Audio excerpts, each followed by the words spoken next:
Chosen one, anchor your spirit to every word I am about to speak. That quiet ache you have been carrying, the one that whispers you are running out of time, silence it right now, because what is coming for you has nothing to do with time. It has everything to do with covenant. The enemy has been working overtime this week for one reason and one reason only. He sees what has been released from heaven on your behalf, and he is terrified of what happens when you finally receive it.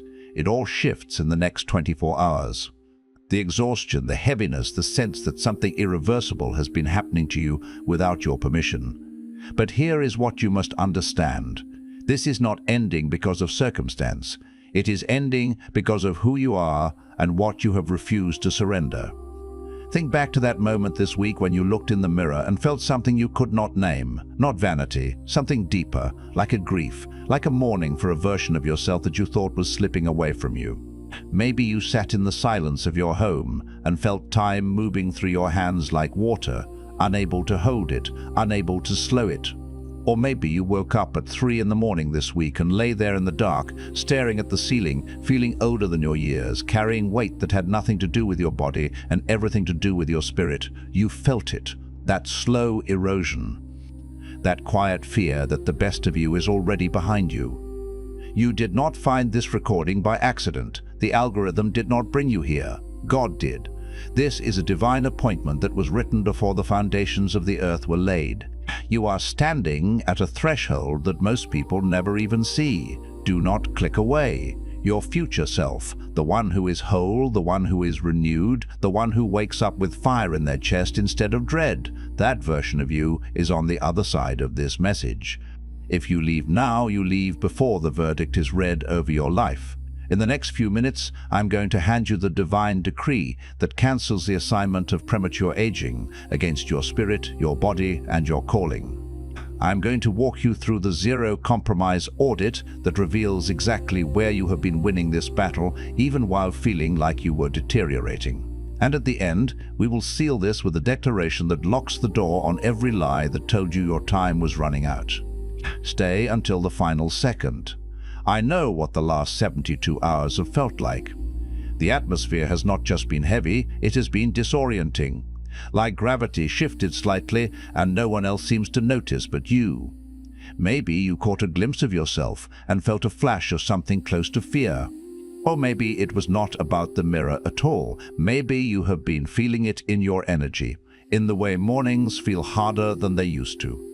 In the way your mind races at night with a list of things you have not yet done, places you have not yet gone, the person you were certain you would become by now. You feel suspended between the you that was and the you that was promised. And in that suspension, the enemy has been whispering a very specific lie. He has been telling you that renewal is for other people. He has been replaying moments. That season when you did not take care of yourself. That year when you let the calling go quiet, that period when you chose survival over purpose. He is pointing to those moments and telling you that, because of them, the window has closed, that the freshness is gone. That God's promise of new life was conditional, and you have already spent your condition. But I need you to hear what the scripture actually says about this moment.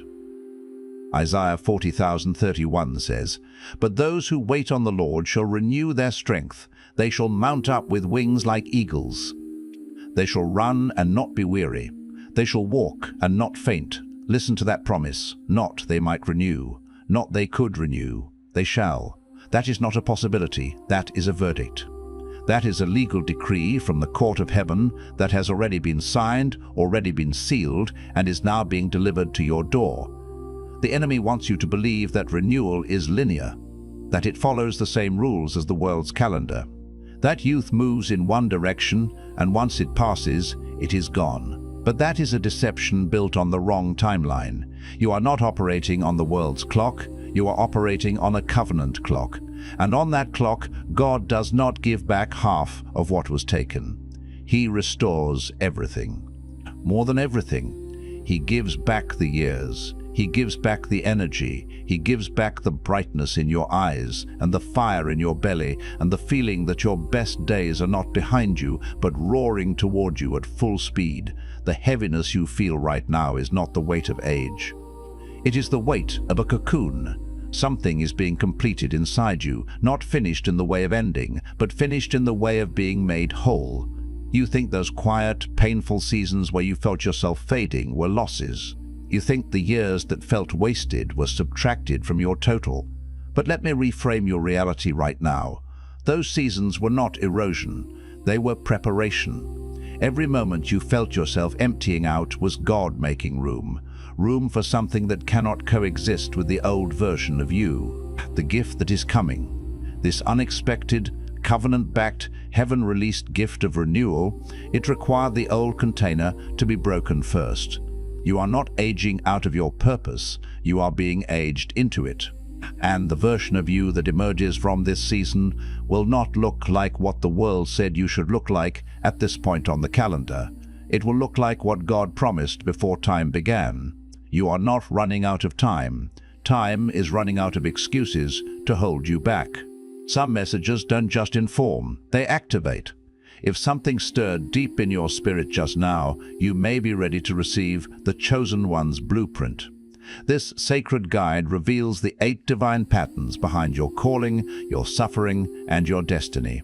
It also comes with the full audiobook, so you can absorb it during prayer, rest, or quiet moments with God. And for those called to speak His truth, you'll also receive Activating Your Prophet Mantle, a powerful bonus ebook for those carrying a prophetic assignment. The link is in the first pinned comment, but only for a limited time. Now let's go deeper into what's actually happening to you, because what you're experiencing transcends the merely physical. It's not just a superficial observation that people struggle to pinpoint your age, or that your skin radiates a luminous quality that seems to defy the passage of time. These outward manifestations are but whispers of a profound spiritual reality. What is unfolding within and around you is a sign, a divine pointer indicating a truth far grander than the sign itself. The preservation you are experiencing is the Father's announcement to the cosmos that your sacred assignment is far from complete. Indeed, the most pivotal and transformative chapter of your mission has yet to unfold, lying just beyond the horizon of your current perspective. Consider the profound encounter of Moses. When he descended from Mount Sinai, after 40 days steeped in the very presence of God, his countenance was not merely illuminated, it radiated a divine glory. This radiance was not the result of some earthly cosmetic enhancement or a fortuitous effect of high altitude. It was a visceral, tangible transformation born from divine proximity. Scripture describes his face shining with such intensity that the people were unable to gaze upon him directly. What is often overlooked in this awe-inspiring narrative is Moses' age at the time, 80 years old. 80. And it was at this very juncture that God bestowed upon him his most monumental assignment. Observe the divine order, the preservation of his physical being, the testament to God's sustained purpose, preceded the magnificent fulfillment of the promise. It was a testament to a life still deeply immersed in divine commission. This is where the revelation deepens, shattering the conventional human narrative. Society has, through a relentless barrage of messaging, conditioned us to believe that youth is exclusively for beginnings and age is the preamble to an inevitable conclusion. We are taught that our zenith lies within the fertile decades of our 20s and 30s, and that all that follows is a gentle, perhaps even dignified, descent. But the creator of the universe does not adhere to the world's finite clock. His economy operates on the eternal currency of purpose. And when the purpose for which a vessel was formed remains unfulfilled, that vessel is divinely shielded from premature decay and obsolescence. You are being preserved, sustained, because there resides within you a gift, a unique essence, a divine spark that the earth has yet to fully apprehend and receive.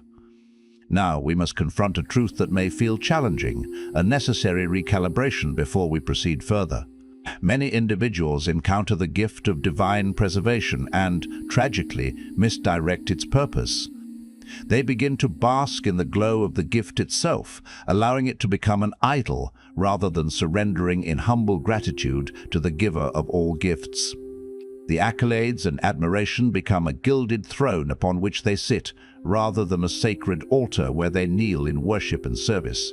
The moment the divine endowment becomes centered on the self, when it inflates pride instead of fueling purpose, the very blessing intended to undergird and empower your assignment begins to lose its celestial weight and efficacy. The favor was never bestowed to merely elevate your status or to make you feel uniquely special in isolation. It was granted to amplify your effectiveness in fulfilling God's will. This brings us to a crucial insight, a point of spiritual discernment that eludes so many. There is a profound, strategic reason why the adversary relentlessly targets chosen individuals in their formative years, during childhood, adolescence, the very seasons when their identities are being meticulously sculpted. This is not a random assault, it is an act of calculated spiritual warfare. The enemy is not intimidated by the person you are in this present moment. He is profoundly terrified of the magnificent, divinely ordained individual you are becoming. The trials and tribulations you faced before you even had the capacity to comprehend your own inherent worth were not evidence of divine abandonment. On the contrary, they were irrefutable proof that a powerful, unique essence within you was already discernible in the spirit realm, even when you yourself remained unaware of its magnificent potential. Please remain with me, for what is about to be revealed is the very linchpin that has caused countless souls to languish in prolonged cycles, circling the same spiritual mountains without ever crossing over into their promised land. The subtle yet devastating disqualifier from stepping fully into one's divine assignment is not overt sin, nor a deficit of faith, nor even the formidable power of the adversary. It is something far more insidious, a silent poison that many carry unknowingly. It is the act of agreement. Not merely accepting a lie spoken to you, but actively, internally agreeing with it. A pronouncement was made over you, perhaps by a parent, a teacher, a spouse, or even a season of crushing failure, and in the searing pain of that moment, a part of your spirit quietly acquiesced. A whisper arose from within, confirming the negativity. They are right. From that point forward, you began to inhabit a confined space, a spiritual and emotional container that was never designed or intended by the master architect. Joseph's life provides an extraordinary testament to this profound truth, a testament that came at an immeasurable cost. When his envious brothers stripped him of his richly adorned coat and cast him into the desolate pit, the temptation transcended mere despair. The true, soul-crushing temptation was to agree with the narrative that the moment seemed to scream about him, that he was utterly unwanted, that his vibrant dreams were mere figments of delusion, that divine favor had irrevocably turned its back on him. Yet Joseph, even in the suffocating darkness of the pit, even in the suffocating confines of Potiphar's house, even within the cold walls of the prison, refused to enter into agreement with the lie. He fiercely guarded his God-given identity, not because his external circumstances offered any validation, but because the dream that God had divinely imprinted upon his soul resonated with a frequency far more potent than the cacophony of rejection that surrounded him. It was this steadfast refusal, this quiet yet unyielding defiance of the lie, that preserved his divine positioning for the palace. And here an extraordinary paradigm shift occurs. Once this truth truly resonates within you, everything begins to transform. You come to understand that the monumental battles for your destiny are not primarily waged in the grand, dramatic moments of life. They are fought and often won or lost in the quiet, unassuming moments of introspection and internal resolve. It is in the fleeting instant when you nearly capitulate to settling for less than God's best. It is in the lonely expanse of the night when you almost convince yourself that the window of opportunity has permanently closed. It is within the subtle undertow of a conversation where another's doubt threatens to erode your own conviction. These are the crucible moments.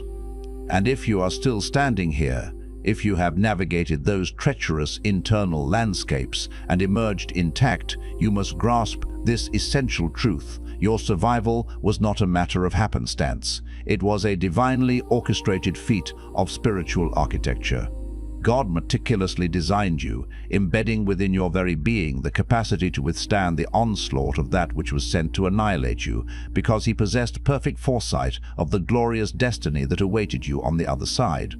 Coming up, we will delve into the hidden layer that lies beneath all of this, a profound revelation that remains elusive to most, yet holds the power to fundamentally reorient your entire existence. But first, this vital truth must be deeply impressed upon your spirit. The preservation of your youthful vigor, the remarkable quality that defies the relentless march of time, is not merely a superficial cosmetic blessing, it is a potent prophetic declaration. When the Almighty sovereignly extends the appearance of youth in an individual's life, he is broadcasting a resounding message to the spiritual realms. He is declaring, "This soul is not yet finished. This warrior still has vital work to accomplish. This vessel carries a divine mandate that cannot be prematurely unleashed." The psalmist so eloquently declared that God renews our youth like the eagles. Consider the profound symbolism of the eagle. As it ages, it undergoes a rigorous and often painful process of renewal. It deliberately plucks out its own feathers and, with fierce determination, strikes its beak against a rock to shed the worn-out keratin, emerging from this arduous metamorphosis stronger and more vibrant than before.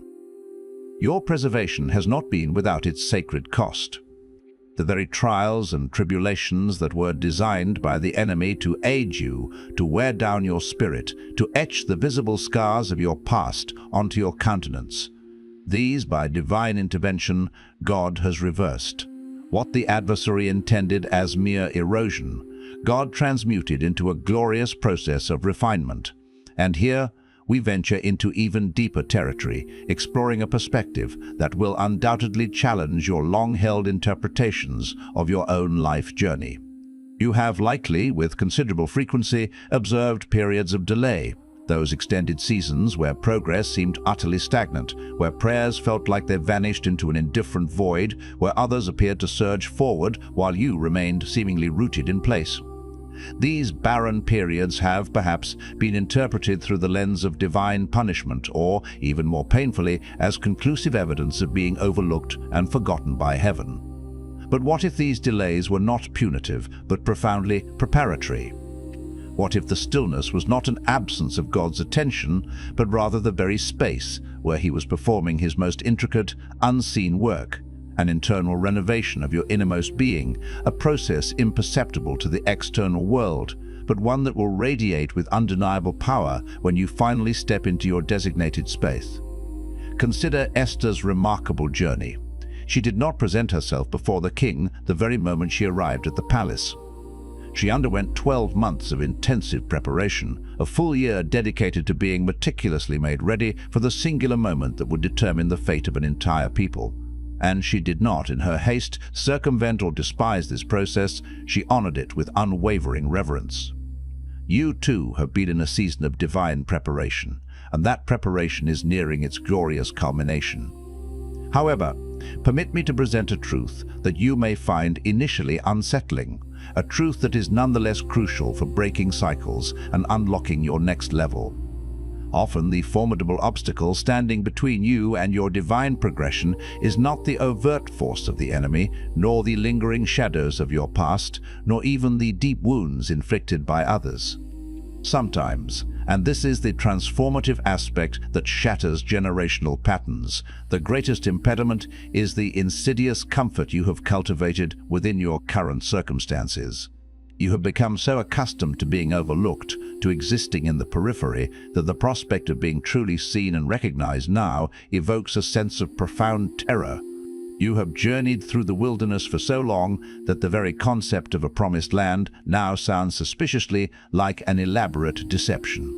You have worn the mantle of suffering for so extended a period that embracing abundance now feels akin to a betrayal, as if stepping into prosperity would mean abandoning the very identity that once helped you make sense of your pain. This is the hidden root, not outright rebellion, nor a deep-seated sense of unworthiness, but a profound familiarity with struggle. And today, the Father is inviting you, urging you to release the version of yourself that was forged in the crucible of survival mode. For while that version was absolutely essential and served you faithfully in the wilderness, it will inevitably constrain and hinder you when you are called to inhabit the palace. And now I implore you to deeply internalize this insight, for it holds the profound power to recalibrate the entire trajectory of your existence. The remarkable gift of agelessness, this divine capacity God has employed to preserve you, to renew you, to maintain a luminous quality about you, even after the immense weight of all you have carried. This is not a reward for battles already won. It is, in its most profound essence, a divine preparation for the unparalleled victories that lie immediately ahead. God does not meticulously maintain that which He has finished with. He sustains and preserves that which He is actively bringing to fruition. The sacred oil remains fresh, not because the lamp's purpose has been fulfilled, but because the lamp is still destined to burn brightly. You are not approaching the concluding chapter of your story. You are, in fact, standing at the precipice of the very chapter for which every preceding narrative was painstakingly written. Therefore, here is your divine mandate, your action plan for this sacred moment. Cease the habit of apologizing for how you look, for the enduring vitality that testifies to God's sustaining power. Discontinue the practice of offering lengthy explanations for the fire that still burns within you, a fire that the world may not comprehend, but that heaven ignites. Stop the detrimental habit of shrinking yourself, of compressing your spirit and your presence into spaces that were clearly designed for diminished versions of who you truly are. Step forward with unshakable confidence. Occupy the room that has been divinely allotted to you. Release the potent forces that God has been cultivating within your spirit, not because you have somehow definitively arrived at some ultimate destination, but simply because the divine timing has decreed it. It has always been time, and a deep intrinsic knowing within your spirit has acknowledged this truth. Now, before you transition from this moment of profound revelation, I urge you to embrace this singular act. Do not permit this sacred message to become mere content to be passively consumed. Let it instead become a divine confrontation, a challenge to which your spirit unequivocally responds. Share this message with someone who is currently immersed in a season of patient waiting, someone whose inner light has not been extinguished, but whose hope has perhaps grown quiet. For sometimes the transformative word that awakens a slumbering soul is not the one they actively sought out, but rather the one that a compassionate spirit felt compelled to send their way. Extend your hand, place it gently over your heart, and with unwavering conviction, declare these words with me: I release every agreement I have ever made with limitation. I release every label that has been affixed to me by those who lacked the spiritual vision to perceive what heaven had already decreed. I am not too old, I am not too late, and I am most certainly not forgotten. I am divinely preserved for an extraordinary purpose. I am profoundly renewed for the sacred assignment that is unfolding in this very moment. I consciously step out of the confining narrative of survival and into the expansive reality of my God-ordained destiny. I wholeheartedly receive that which the Father has been meticulously preparing me for. I walk forward with unwavering assurance, knowing that the divine work He initiated within me, He will bring to glorious completion, and the final masterpiece will far surpass anything I could have ever conceived or imagined for myself. I am chosen. I am divinely sustained. And I am, without a shadow of a doubt, ready.